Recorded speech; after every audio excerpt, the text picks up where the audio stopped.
One particular industry that's also going to be affected is the one that I am in, the business of news broadcasting, and this time has forced the industry as a whole to relook the way in which we bring you news, especially live reports from the ground in various parts of this vast and beautiful country, a country facing a very difficult period. Now, we're going to talk about this now, bring in one of our reporters, Michael Appel. And Michael, for the very first time, we've never been this intimate, speaking to you from your home in Bryanston. So let's begin with that very question that a lot of people have been asking, how we are going to be tackling the work of journalism during this period. How are you doing it?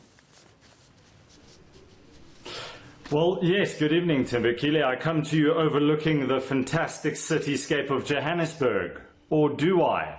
And that's exactly how this industry has been made to innovate. So let me rip off the mask of home broadcasting and show you exactly what's going on here behind the scenes and how we're being forced to do things a little differently in this industry now.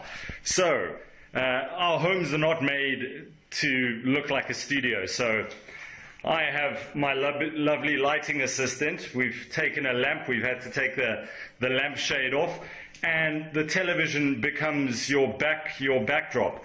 Here you set up your little tripod, and your home turns into your studio.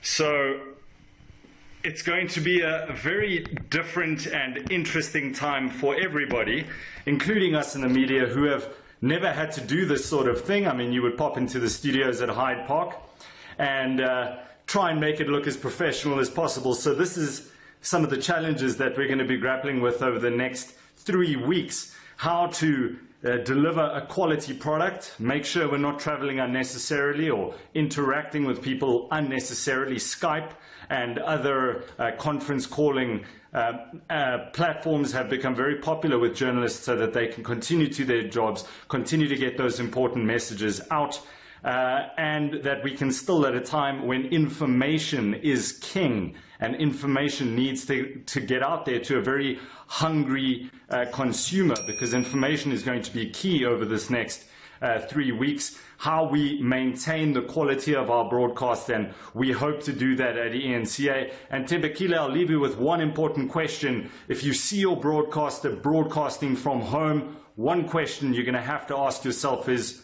are they wearing any pants? I'd lift up my leg, but my weight doesn't allow, but I can confirm that I am in a full suit tonight. Michael, and just on how things have had to change for us, I mean, here at ENCA over the past, 2 weeks or 2.5 weeks, we've now, if you've noticed as a viewer, we've been doing no in-studio interviews or avoiding them where we can, and we're doing more Skypes, more telephonic work, but that also still poses the challenge on covering the far-flung parts of our country.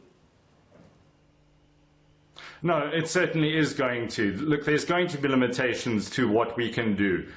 Inter-provincial travelling is obviously something we're telling the public not to do, and us as essential services, as journalists, should also try and minimize the different areas we're travelling to. So we are relying on technology to get us through this unprecedented era, and one can only hope that not only our industry, but so many other industries in this country are going to be able to innovate and come out on the other side of this lockdown, on the other side of this pandemic in the future, much more innovative, working smarter, not necessarily harder.